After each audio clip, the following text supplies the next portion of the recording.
Eye Contact, a Mark Manning Mystery, Book 2. Author, Michael Kraft. Publisher, Open Road Integrated Media, New York. Narrator, Eric Aust. Tuesday, June 29th. At 5:30 Tuesday morning, the sun has risen, but the city sleeps. Manning's brain is off somewhere on planet Zarnick, where he runs, spinning the orb beneath his feet, in hopeless pursuit of the horizon, like a schizoid rodent on a treadmill. Overhead, pink clouds alternately glow and dim with the ceaseless rise and set of a faraway star-like sun. His mind is addled. He thinks of nothing, and then a bitsy beeping noise begins to penetrate his ears, needling his consciousness. What is that? The clock at his bedside, a travel alarm, was set the night before to rouse him at this early hour.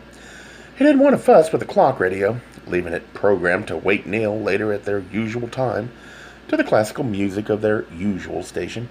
Manning is not quite awake yet, but he knows he should silence the alarm before it gets louder and disturbs Neil. He reaches for the clock, but can't remember how to turn it off. Fumbling with it, he knocks it off the table. It lands on the carpet with a thump, and the beeping stops. The bed shakes gently as Neil suppresses a laugh. "Sorry, kiddo," Manning whispers to him. "That's okay," Neil whispers back. "I was awake. Lots on my mind." He rolls over, resting the length of his body against Manning's, then kisses him. He whispers, "Good morning." "Good morning," Manning replies, full voice. "Shh." Neil's fingers cover Manning's mouth. "You'll wake the baby." They look at each other with a mischievous grin, like kids on Christmas morning. They scramble out of bed and pad over to the edge of the balcony, peering down into the main space of the loft. There, sprawled atop a sofa, side-lit by the eastern windows, sleeps the buffed young body of David Bosch. He has kicked away makeshift bedding during the night and scrunches a pillow. Rump in the air, he wears boxers, a tank top, and white socks. "Hubba hubba." Neil turns to Manning. "If we hadn't cranked the air conditioning, we'd be oogling more flesh and less fiber right now. If you manage to get a look at that body, I want every detail." Manning gives him a thumbs up. The cub reporter landed on their couch as a result of last night's phone calls. Planning the quick trip to Door County, Manning first phoned the resort to confirm his reservation and to secure lodging for two. No problem. Their deluxe cabin would have 2 bedrooms. He also received the desk clerk's message from Roxanne, suggesting he arrive before noon. Stay Tuesday night and leave early Wednesday.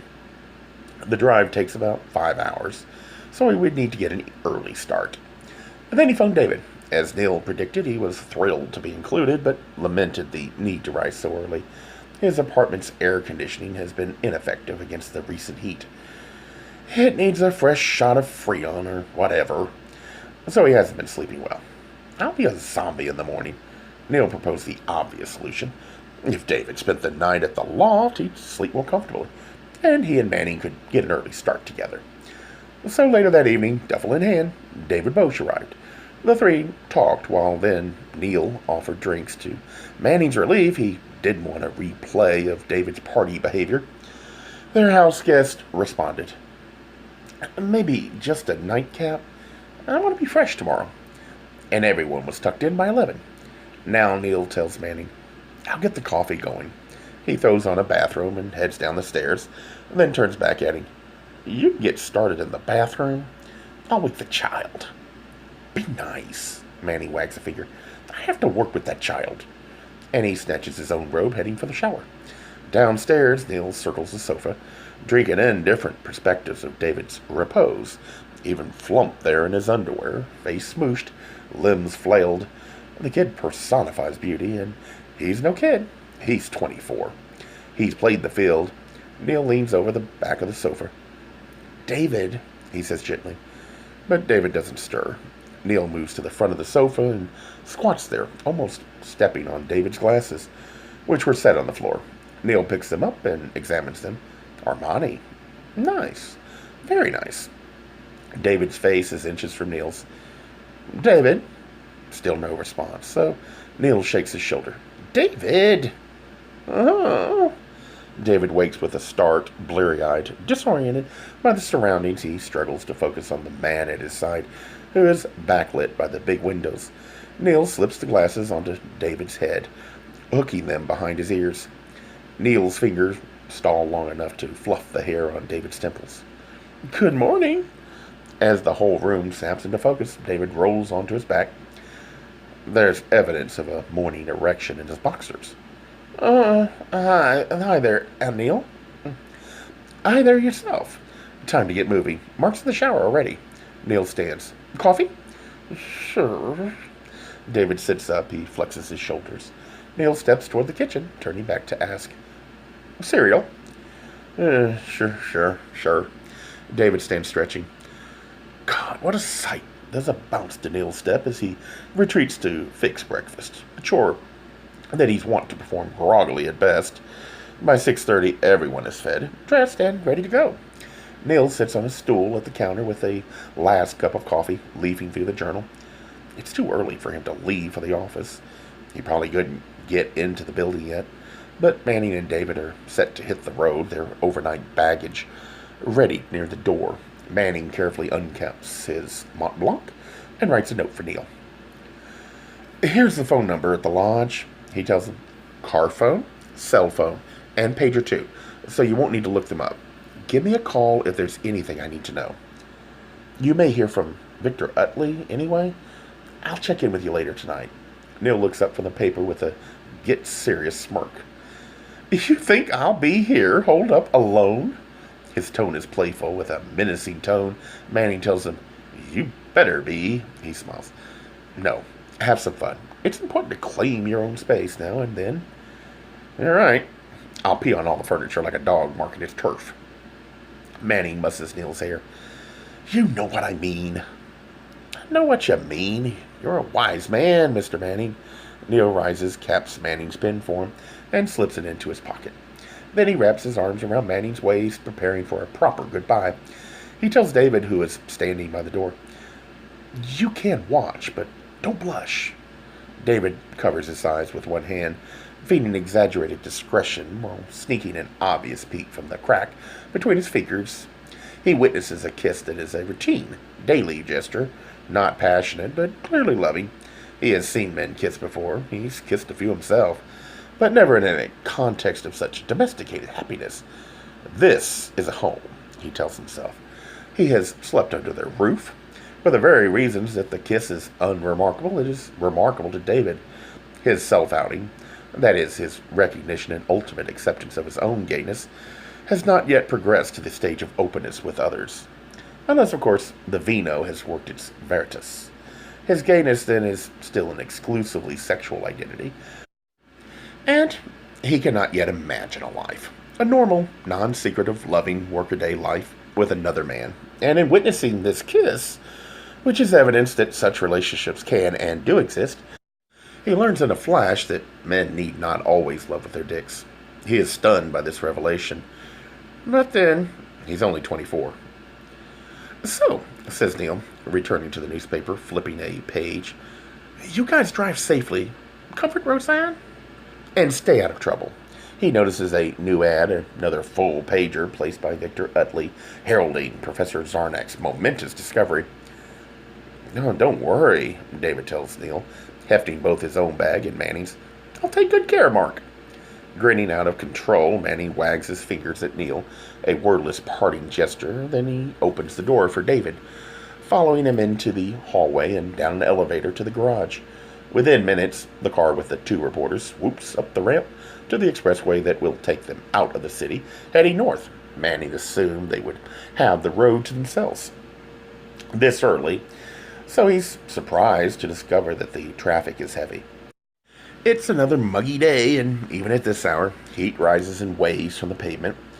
David is dressed for the weather, wearing baggy black pleated shorts and a blue polo shirt. Manning also wears a polo shirt. His is yellow, with a comfortable old pair of chinos. They look like they might be on their way to a golf game. With windows shut tight, the inside of the car is quiet and comfortable, easily cooled by the powerful engine, without the droning racket of gushing air that is typical of smaller cars. As the vehicle merges into the fast lane, quickly achieving highway speed, Manning and David sink deeper into their seats, responding to the force of acceleration. The unexpected journey, planned less than 12 hours ago, has truly begun. It feels good to get away. Manning's grip on the wheel relaxes. David tells him, "It's going to be a long drive, Mark. Anytime you want me to take the controls, just say the word." "I'll let you know," says Manning, although he has no intention of turning over the wheel. There's a pause. So David says, "What's all this about Roxanne?" "All I know is what I told you on the phone last night.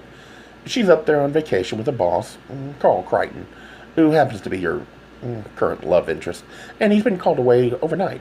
She's got the idea that this has something to do with Zarnick. I assume she has no idea that I found a dossier on Carl among Cliff Nolan's dirt files. In any event, she said she was scared, and she insisted on talking to me. Up there. So, off we go. You're my chaperone, by the way." David is skeptical. "I thought I was your assistant." "Never mind." Manning laughs. "It's a long story. A family matter." Which reminds Manning, is your uncle enjoying his visit? Hector mostly enjoys grousing, but I know he's having a great time. I'm glad Claire is here with him. She's the one person who refuses to take him seriously. Good for her. Has she found the city to her liking? David turns in his seat to face Manning. Where there's theater, Claire's happy. She's wasted no time checking out the local scene, dropping in on rehearsals as well as attending performances. She likes what she's found here. Manning looks over at David. Miracles never cease. A New Yorker discovers the heartland. They ride in silence for a while. David stifles a yawn. Manning asks him, "Didn't sleep well last night?" "I did, actually. Thanks for putting me up. I'm just off schedule. Not much of a morning person. Way too much clubbing lately." "Feel free to snooze." "Thanks." David experiments with the controls on the side of his seat, adjusting it till he is almost fully reclined. He sighs contentedly, spreading his legs. An enticing sight that momentarily diverts Manning's eyes from the road. Several minutes pass, and Manning realizes that he, too, feels drowsy. The car's too quiet. He asks David, "Mind if I play something?" "Sweet." There are CDs loaded in the trunk, but Manning is tired of them. Somehow they never get changed. So he switches on the radio. His favorite station is stored on button number 1. The car fills with the sprightly strains of an early Beethoven piece. Name that tune, Manning tells himself.